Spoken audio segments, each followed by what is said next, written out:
ನಾನು ಕಂಬದಳ್ಳಿ ಹನುಮಪ್ಪ ಮುನಿಯಪ್ಪ ಎಂಬ ಹೆಸರಿನ ನಾನು ಕಾನೂನಿನ ಮೂಲಕ ಸ್ಥಾಪಿತವಾದ ಭಾರತದ ಸಂವಿಧಾನದ ವಿಷಯದಲ್ಲಿ ನಿಜವಾದ ಶ್ರದ್ಧೆ ಮತ್ತು ನಿಷ್ಠೆಯನ್ನು ಹೊಂದಿರುತ್ತೇನೆಂದು, ನಾನು ಭಾರತದ ಸಾರ್ವಭೌಮತ್ವವನ್ನು ಮತ್ತು ಅಖಂಡತೆಯನ್ನು ಎತ್ತಿ ಹಿಡಿಯುತ್ತೇನೆಂದು ಮತ್ತು ಕರ್ನಾಟಕ ರಾಜ್ಯದ ಮಂತ್ರಿಯಾಗಿ ನನ್ನ ಕರ್ತವ್ಯಗಳನ್ನು ಶ್ರದ್ಧಾಪೂರ್ವಕವಾಗಿ ಮತ್ತು ಅಂತಃಕರಣಪೂರ್ವಕವಾಗಿ ನಿರ್ವಹಿಸುತ್ತೇನೆಂದು, ಭಯ ಅಥವಾ ಪಕ್ಷಪಾತವಿಲ್ಲದೆ ರಾಗದ್ವೇಷ ಇಲ್ಲದೆ ಎಲ್ಲ ಬಗೆಯ ಜನರಿಗೆ ಸಂವಿಧಾನಕ್ಕೆ ಮತ್ತು ಕಾನೂನಿಗೆ ಅನುಸಾರವಾಗಿ ನ್ಯಾಯವಾದದ್ದೇನೇ ಮಾಡುತ್ತೇನೆಂದು ದೇವರ ಹೆಸರಿನಲ್ಲಿ ಪ್ರಮಾಣ ಮಾಡುತ್ತೇನೆ.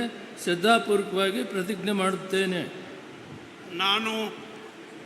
ನಾನು ಕಂಬದಳ್ಳಿ ಹನುಮಪ್ಪ ಮುನಿಯಪ್ಪ ಎಂಬ ಹೆಸರಿನ ನಾನು ಕರ್ನಾಟಕ ರಾಜ್ಯದ ಮಂತ್ರಿಯಾಗಿ ನನ್ನ ಪರ್ಯಾಲೋಚನೆಗೆ ತರಲಾಗುವ ಅಥವಾ ನನಗೆ ತಿಳಿದು ಬರುವ ಯಾವುದೇ ವಿಷಯವನ್ನು ರಾಜ್ಯದ ಮಂತ್ರಿಯಾಗಿ ನನ್ನ ಕರ್ತವ್ಯಗಳ ಯುಕ್ತ ನಿರ್ವಹಣೆಗೆ ಅಗತ್ಯವಾಗಿರಬಹುದಾದ ಸಂದರ್ಭದಲ್ಲದೆ ಅನ್ಯಥಾ ಯಾರೇ ವ್ಯಕ್ತಿಗೆ ಅಥವಾ ವ್ಯಕ್ತಿಗಳಿಗೆ ಪ್ರತ್ಯಕ್ಷವಾಗಿ ಅಥವಾ ಪರೋಕ್ಷವಾಗಿ ತಿಳಿಸುವುದಿಲ್ಲ ಅಥವಾ ಬಹಿರಂಗಪಡಿಸುವುದಿಲ್ಲ ಎಂದು ದೇವರ ಹೆಸರಿನಲ್ಲಿ ಪ್ರಮಾಣ ಮಾಡುತ್ತೇನೆ.